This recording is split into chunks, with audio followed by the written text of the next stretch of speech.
जिब्रील ने की अर्ज, जिब्रील ने की अर्ज के कुदरत मुझे क्या है।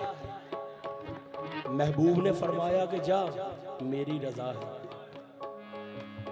पर्दा जो उठाया तो नजर आई ना कुछ है। देखा जो ये देखा, देखा जो ये देखा, जो यहाँ है वो वहां है। पर्दे में खुदा तो नहीं महबूबे खुदा है। अमामा खड़ा उसी तरह बांध रहा है। तो फिर जनाबे जिब्राइल ने क्या फरमाया कि नबी किसको समझूं खुदा किसको जानूं, नबी किसको समझूं